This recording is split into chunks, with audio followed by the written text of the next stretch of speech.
On the eve of the Pravasi Bhartiya Divas, the Bhartiya Janata Party wishes that the event happens successfully and meets with the expectations of all the overseas Indians who are coming over to participate in it.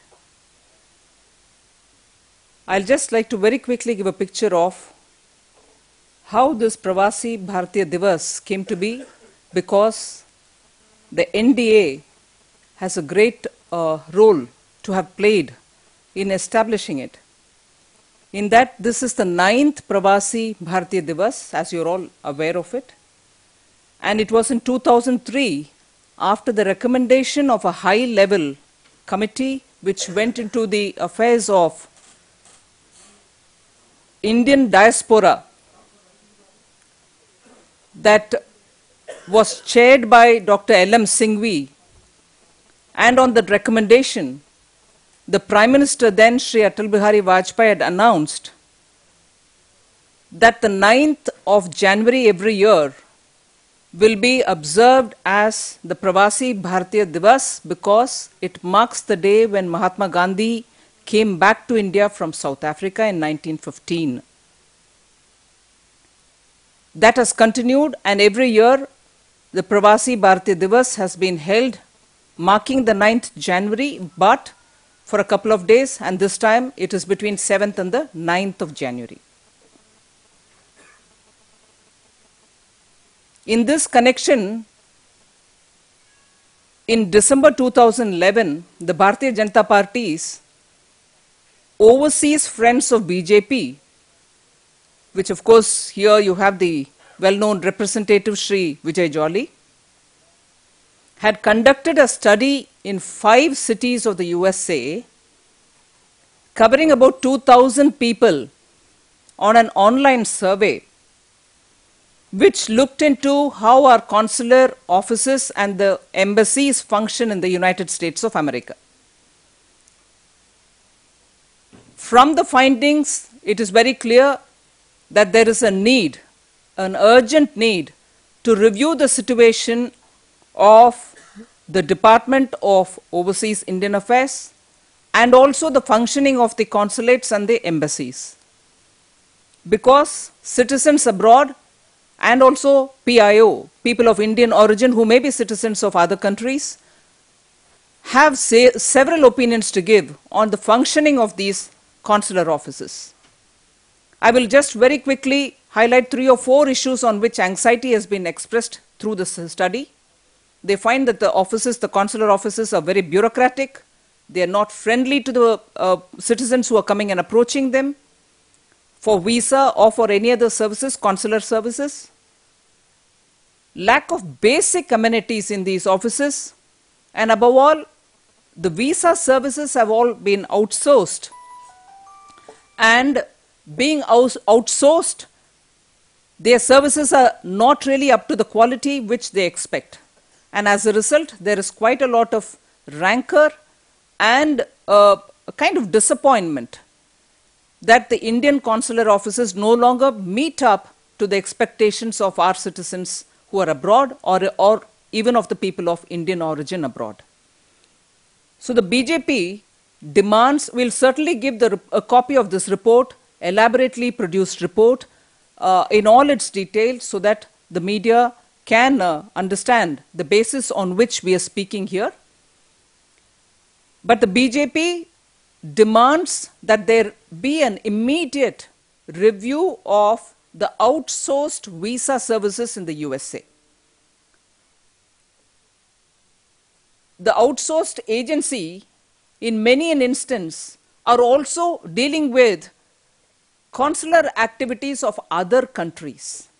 Is it safe in our national interest to have outsourced agencies dealing with consular work, visa-related work, passport-related work, handling of our work together with some other country?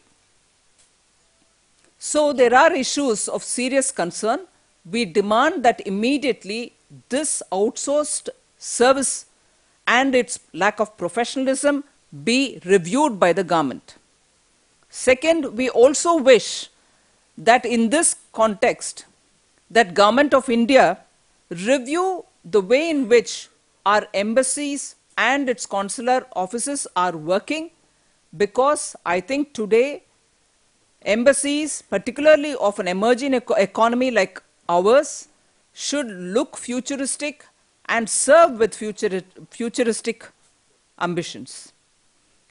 We find that there is a need now that nearly 8 years have passed after the Department of Overseas Indian Affairs has been established. Its role has been becoming widened and also very clearly expanding.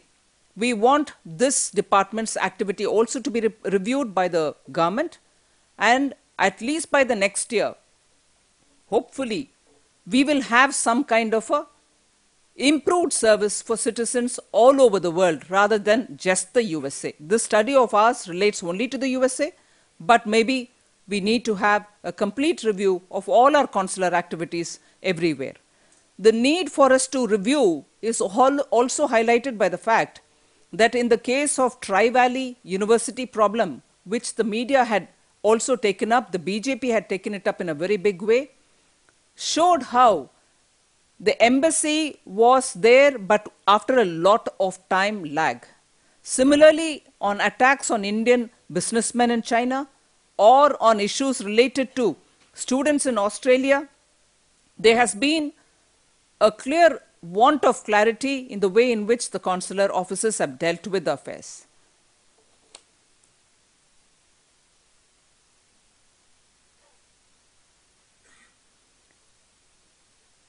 It's also important for us to know that ministers, when they are abroad, should, I take the example of NDA, when the Prime Minister or the Foreign Affairs Minister or ministers who went from India interacted with the local community, local Indian communities in each of the countries that they visited, and understood the problems that they were facing so that it could be solved.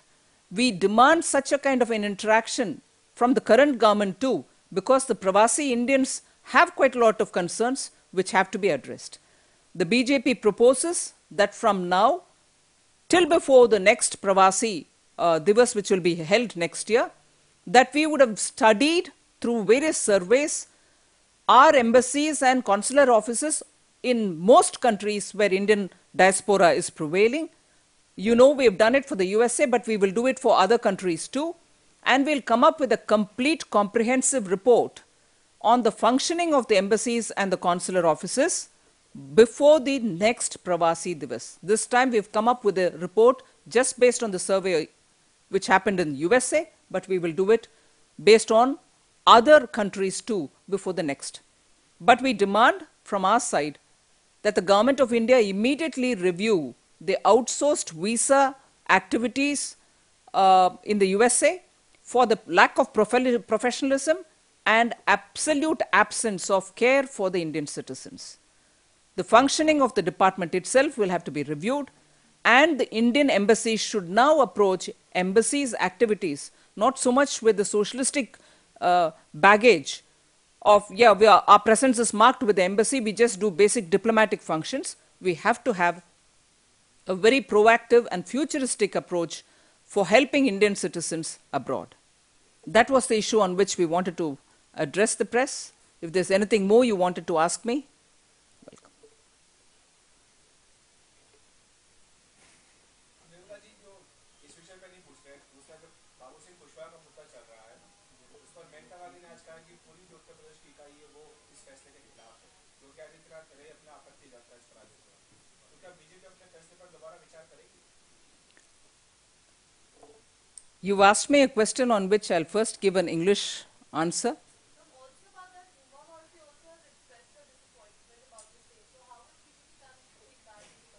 On Uma Bharti, I think I would want you to have a look at the recent, we've just come up with a press release, which you can have a look at, which explains very clearly that she has not said anything of what has been, said in the press till yesterday, today in the morning.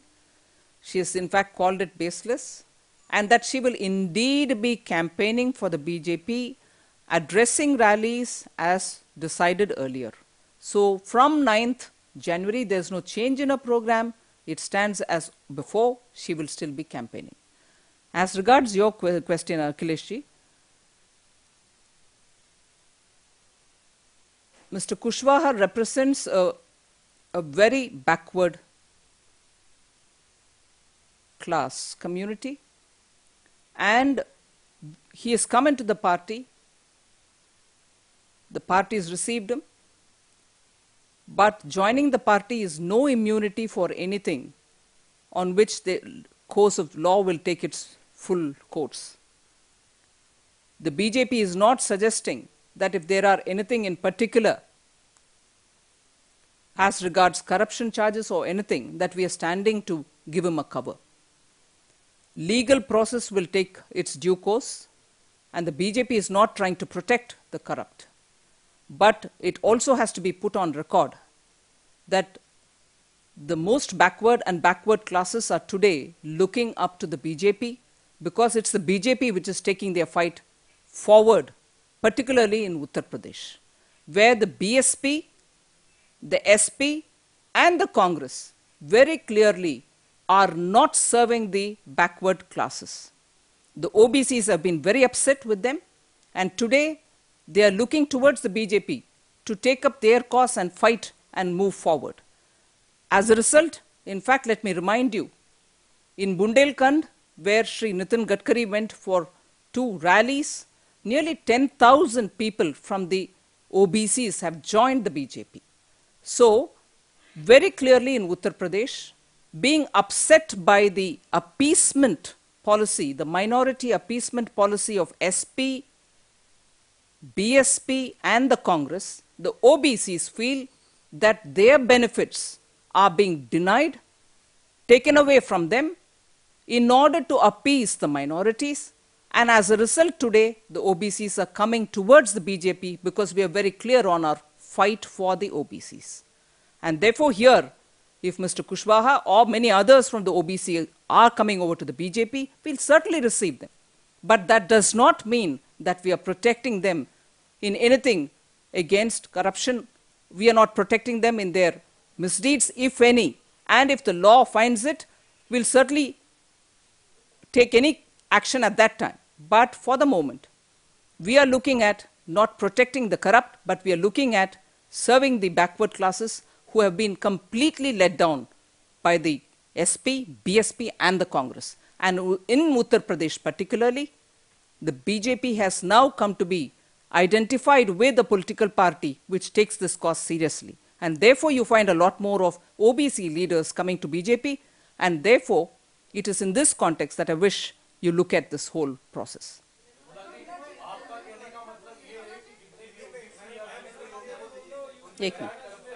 Ek minute. One. I'll answer all of you all, but please.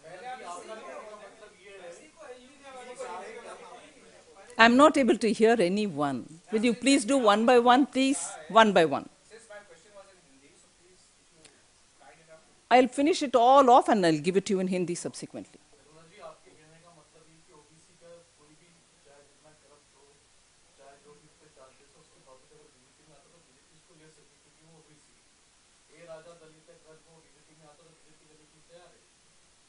I don't think I want you to look at it in that kind of a cynical fashion.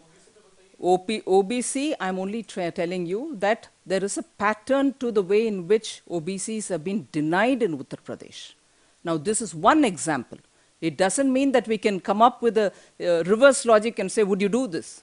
The argument here is very clearly, there is a pattern here. OBCs are gradually being denied leadership. OBCs are gradually being denied a place in any political party. As a result, here you find one OBC who's come to the BJP. So there are many others within the BJP already. But here is a case where you're finding that a pattern is emerging in Uttar Pradesh, and I've tried elaborating it. So if you have come with a reverse logic, it doesn't hold good and it doesn't work that way.